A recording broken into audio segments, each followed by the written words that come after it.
നമസ്കാരം.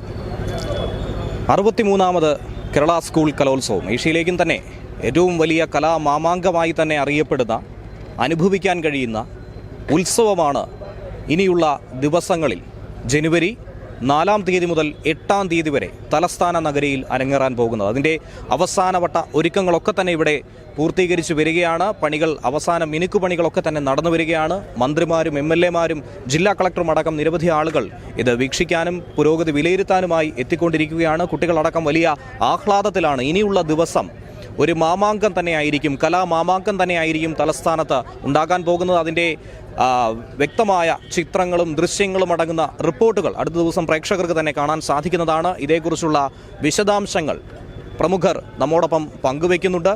ഇതേക്കുറിച്ചുള്ള അവലോകനം, ഏതുവരെ എത്തിയിരിക്കുന്നു ഒരുക്കങ്ങൾ എന്നുള്ള കാര്യങ്ങളൊക്കെ തന്നെ അവർ വ്യക്തമായി നമ്മോടൊപ്പം പറയുകയാണ്. ഇനിയുള്ള ദിവസം മലയാളി വാർത്ത പ്രേക്ഷകർ നമ്മോടൊപ്പം തന്നെ കാത്തിരിക്കുക. കൂടുതൽ വിശേഷങ്ങളും വിശദാംശങ്ങളുമായി നമുക്ക് കണ്ടുമുട്ടാവുന്നതാണ്. മറ്റ് വിശേഷങ്ങളിലേക്ക് കൂടി കടന്നിട്ട് വരാം.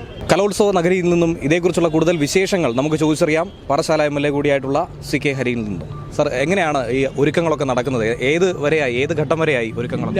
ഇപ്പോൾ കപ്പ് വരുന്നതോടുകൂടി ഇവിടം ഒരു വലിയ ഉത്സവത്തിൻ്റെ പ്രതീതി സൃഷ്ടിക്കുന്ന ബഹുജന പങ്കാളിത്തമാണ് വരാൻ പോകുന്നത്.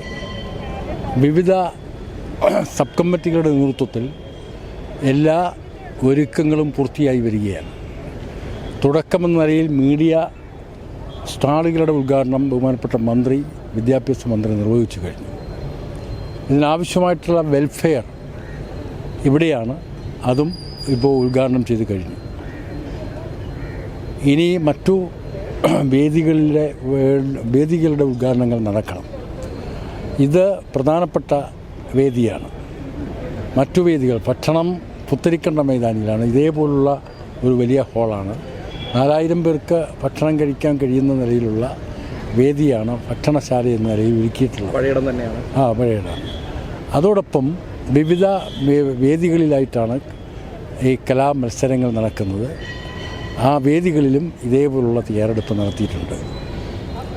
മെഡിക്കൽ എയ്ഡ് കൊടുക്കുന്നതിന് വേണ്ടി 8 മെഡിക്കൽ ടീം ഡോക്ടർമാരുടെ നേതൃത്വത്തിൽ ഇവിടെ നിയോഗിച്ചു കഴിഞ്ഞു.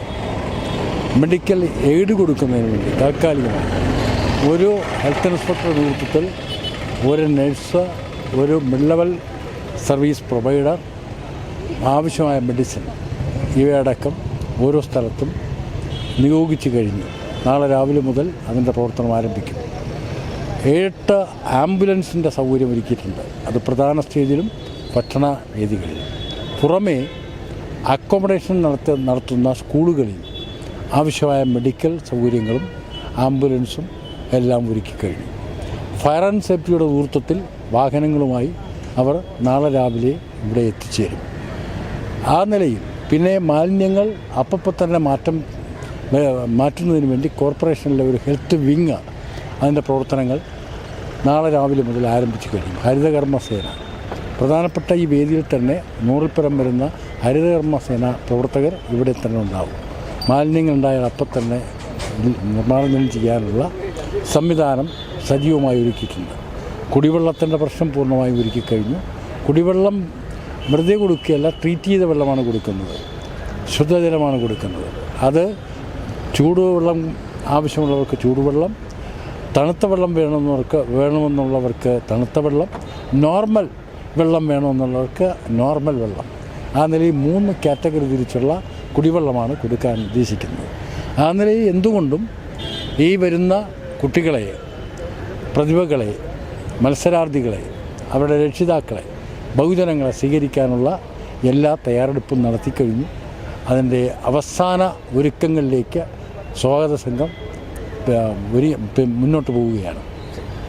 എനിക്ക് പറയാനുള്ളത് ഏകദേശം 25,000 കുട്ടികൾ നമ്മൾ പാർട്ടിസിപ്പേറ്റ് ചെയ്തു. മൊത്തം സംസ്ഥാനം തന്നെ വന്നിട്ട് കുട്ടികൾ വളരെ ആവേശത്തോടെ ഊർജ്ജത്തോടെ വരുന്നുണ്ട്. നമ്മൾ ഈ പരിപാടിയുടെ സ്റ്റാർട്ടിങ് ഒരുപാട് മുമ്പ് സമയത്ത് തന്നെ സ്റ്റാർട്ട് ചെയ്തിരുന്നു. പല മീറ്റിങ്ങുകളൊക്കെ നടത്തി ഓരോരോ വകുപ്പിനെ ഓരോരോ ഉദ്യോഗസ്ഥരെ കൃത്യമായിട്ട് ഓർഗനൈസേഷൻ കമ്മിറ്റി രൂപീകരിച്ചിട്ട് സബ് കമ്മിറ്റി രൂപീകരിച്ചിട്ട് ചുമതല കൊടുത്തിട്ടുണ്ട്. പല റിവ്യൂ മീറ്റിംഗ്സ് ഒക്കെ നടത്തിയിട്ടുണ്ട്. ബഹുമാനപ്പെട്ട എഡ്യൂക്കേഷൻ മിനിസ്റ്റർ ശിവൻകുട്ടി സർ വളരെ പ്രോ ആക്റ്റീവ്ലി ഒരു മീറ്റിങ്ങിൽ പങ്കെടുത്തിട്ട് എല്ലാ ആൾക്കാരിനെ ഡയറക്ഷൻ തരുന്നുണ്ട്, സഹായിക്കുന്നുണ്ട്. സോ നമ്മളിപ്പോൾ റെഡിയാണ്, കോൺഫിഡൻസ് ഉണ്ട്. നല്ല രീതിയായിട്ട് ഇത് സമാധാനമായിട്ട് പോട്ടെ, വിജയിക്കട്ടെ എന്ന് കലോത്സവ ഓർമ്മകൾ ഞാൻ എപ്പോഴും ഒരു I have always been A performer. പല ആക്ടിവിറ്റീസിൽ പങ്കെടുക്കാറായിരുന്നു. ഇപ്പോൾ ഇത് പാട്ടൊക്കെ നോക്കിയിട്ട് സ്റ്റേജൊക്കെ നോക്കിയിട്ട് അത് നല്ല ഓർമ്മകൾ വരുന്നുണ്ട്. സോ നമ്മുടെ കുട്ടികളിനെയും അതുപോലെ ഓർമ്മക്കാരുള്ള ഒരു സിസ്റ്റം ആവട്ടെ എന്ന് ഞാൻ ഉദ്ദേശിക്കുന്നു. ഉത്സവം നടക്കുകയാണ്. ഇത് മത്സരം നടത്തേണ്ടത് വിദ്യാർത്ഥികൾ തമ്മിലാണ്. അത് മത്സരത്തിനപ്പുറം മത്സരത്തിൽ പങ്കെടുക്കുക എന്നുള്ളതാണ്. അധ്യാപകർ തമ്മിലുള്ള മത്സരമല്ല നടക്കുന്നത്, ഡാൻസ് അക്കാഡമികൾ തമ്മിലുള്ള മത്സരമല്ല നടക്കുന്നത്. ഡാൻസ് അക്കാഡമികളും രക്ഷകർത്താക്കളും തമ്മിലുള്ള മത്സരമായി മാറുന്ന അവസരത്തിലാണ് പ്രശ്നങ്ങൾ ഉണ്ടാകുന്നത്. നമുക്ക് കുട്ടികൾ ഇതിൽ പങ്കെടുക്കുക എന്ന് പറഞ്ഞാൽ അതിനാണ് ഏറ്റവും വലിയ ആഹ്ലാദം എന്ന് പറഞ്ഞാൽ സമ്മാനം കിട്ടുന്നത് രണ്ടാമത്തെ കാര്യം മാത്രമാണ്. അതുകൊണ്ട് മറ്റ് കുറവുകളും മറ്റ് പ്രശ്നങ്ങളൊന്നും ഉണ്ടാവാതിരിക്കാൻ വേണ്ടിയുള്ള എല്ലാ സജ്ജീകരണങ്ങളും ഒരുക്കിയിട്ടുണ്ടെന്ന് ഞാൻ പറയുന്നില്ല. 2 വിദ്യാലയങ്ങൾ നമ്മൾ മാറ്റി നിർത്തിയിട്ടുണ്ട് ഇത്തവണ, നേരത്തെയുള്ള ഒരു അനുഭവത്തിന്റെ പശ്ചാത്തലത്തിൽ. കലാമത്സരത്തിനല്ല, കായികമേളയിൽ ഉണ്ടായിട്ടുള്ള ചില അനിഷ്ട സംഭവങ്ങളുടെ അടിസ്ഥാനത്തിൽ ഒരു അന്വേഷണ കമ്മീഷൻ്റെ തീരുമാനപ്രകാരം അടുത്ത മേളയിൽ 2 പേരെ ഒഴിവാക്കി വെച്ചിട്ടുണ്ട്. അങ്ങനെ ഒരു ഉത്തരവ് ഇറക്കിയിട്ടുണ്ട്. അവർക്ക് അപ്പീൽ തരാം, മന്ത്രിക്ക് അപ്പീൽ തരാം, ഞങ്ങളത് പരിശോധിക്കാം. അവരെ തന്നെ എല്ലാവരും മാപ്പിടി തന്നിട്ടുണ്ട്. അപ്പം നമ്മൾ അച്ചടക്കം ഏറ്റവും പ്രധാനപ്പെട്ടവരാണല്ലോ. നിങ്ങൾ മനസ്സിലാക്കേണ്ടത് 14,000 20,000 കുട്ടികളും രക്ഷകർത്താക്കളോട് വരുമ്പോൾ നമ്മളൊരു അച്ചടക്കത്തോടുകൂടി കാര്യം നടത്തിയില്ലെങ്കിൽ എന്ത് ചെയ്യാൻ പറ്റും? നിങ്ങളുടെ പത്ര ഓഫീസ് അല്ലെങ്കിൽ നിങ്ങളുടെ വിഷ്വൽ മീഡിയ ഓഫീസിനെ കെട്ടുന്നതിന് വേണ്ടി നിങ്ങൾ 4-5 പേര് 2 ദിവസം വരെ എത്ര കഷ്ടപ്പെടുന്നു. അപ്പോൾ നമ്മൾ ഇതിനു വേണ്ടി എത്രമാത്രം കഷ്ടപ്പെടുകയായിരിക്കും. അപ്പോൾ അതെല്ലാം അവർ മനസ്സിലാക്കണമല്ലോ. കൃത്യമായ ഒരു കൗമാരകലയുടെ ഉത്സവം തന്നെയായി ഇത്തവണ മാറും. തീർച്ചയായിട്ടും ദിവസം ചുരുക്കിയല്ലോ, അതിൻ്റെ ലാസ്റ്റ് ദിവസം പരിപാടികൾ കുറച്ചിട്ടുണ്ട്.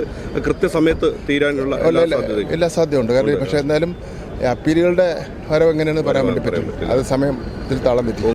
കലോത്സവം, സംസ്ഥാന സ്കൂൾ കലോത്സവം ഏറ്റവും മെച്ചപ്പെട്ട നിലയിലേക്ക് മാറണമെന്ന അത്തരമൊരു കാഴ്ചപ്പാടിലുള്ള പ്രവർത്തനമാണ് സംഘാടക സമിതി രൂപം കൊടുത്തത്. 19 കമ്മിറ്റികൾ ഇതിനു വേണ്ടി രൂപം കൊടുത്തു. ആ 19 കമ്മിറ്റിയും നമ്മുടെ ജനപ്രതിനിധികൾ, MLA-മാർ, കോർപ്പറേഷൻ മേയർ അടക്കമുള്ള, ഡെപ്യൂട്ടി മേയർ അടക്കമുള്ള ജനപ്രതിനിധികൾ നേതൃത്വം കൊടുക്കുന്നതാണ്.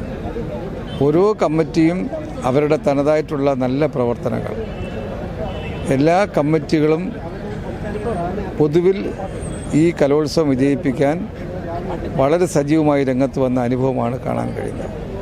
അതിനനുസരിച്ച് ഏറ്റവും ഉജ്ജ്വലമായി മാറും. അതിൻ്റെ സംഘാടനാ പ്രവർത്തനങ്ങളിൽ കുറ്റമറ്റ നിലയിൽ മാറാനുള്ള പരിശ്രമമാണ് ഞങ്ങൾ നടത്തുന്നത്. അപ്പോൾ ചൂടുകാലം കൂടിയാണ്. അപ്പോൾ കുട്ടികൾക്ക് അതിനുള്ള ഭക്ഷണവും വെള്ളവും അതിനുള്ള സൗകര്യങ്ങളും എല്ലാം ഏർപ്പെടുത്തിയിട്ടുണ്ട്. അതുകൂടാതെ തന്നെ അധ്യാപകരും അധ്യാപക സംഘടനകളും വിദ്യാർത്ഥി സംഘടനകളുമെല്ലാം ഇതിന് അനുബന്ധമായി തന്നെ സഹകരിക്കാൻ തയ്യാറായിട്ടുണ്ട്. അതിലൂടെ നമുക്ക് കൂടുതൽ അവസരമാകാതിരിക്കാനുള്ള ശ്രദ്ധ ഉണ്ടാകും. ആഘോഷ തിമിർപ്പിലാണ് കലാമാമാങ്കത്തെ വരവേൽക്കാനായി തലസ്ഥാന നഗരി അനന്തപുരി. അതിനുള്ള എല്ലാ ഒരുക്കങ്ങളും നമ്മൾ ഇതിനോടകം തന്നെ കണ്ടതാണ്. മന്ത്രിമാരടക്കം, MLA-മാരടക്കം, ജില്ലാ കളക്ടറടക്കം ഇതേക്കുറിച്ചുള്ള വിശദാംശങ്ങൾ നമ്മോടൊപ്പം തന്നെ പങ്കുവച്ചതാണ്. ഇപ്പോൾ നമുക്ക് കാണുവാൻ സാധിക്കുന്നത് അവസാനവട്ട മിനുക്കുപണികളാണ്, പ്രധാന സ്റ്റേജാണ്, കവാടമാണ്. ഇവിടെയൊക്കെ തന്നെ എല്ലാം വലിയ ആഘോഷത്തോടു കൂടി തന്നെയാണ് ഇവിടെ ഇപ്പോൾ എല്ലാ പരിപാടികളും സംഘടിപ്പിച്ചുകൊണ്ടിരിക്കുന്നത്. അതായത് അവസാനവട്ട ഒരുക്കങ്ങൾ സംഘടിപ്പിച്ചുകൊണ്ടിരിക്കുന്നത്, ടെസ്റ്റ് നടത്തിക്കൊണ്ടിരിക്കുന്നത്. ഇതൊക്കെ തന്നെ നമുക്ക് കാണാൻ സാധിക്കുന്നതാണ്.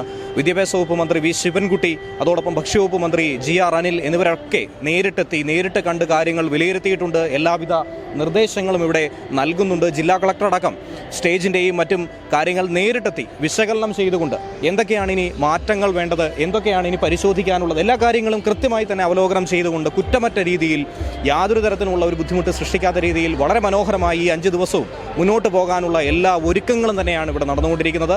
വരും ദിവസങ്ങളിൽ പ്രിയപ്പെട്ട പ്രേക്ഷകർക്ക് മലയാളി വാർത്തയിലൂടെ ഈ കലാമാമാങ്കം നേരിട്ട് അനുഭവിച്ചറിയാം, അനുഭവവേദ്യമാക്കി തരാനായി ഞങ്ങൾ ഉറപ്പായും ഇവിടെ ഉണ്ടാകും. ക്യാമറമാൻ ആശിഷ് ഫിലിപ്പ് സാമിനോടൊപ്പം ആദിത്യൻ മുരളി.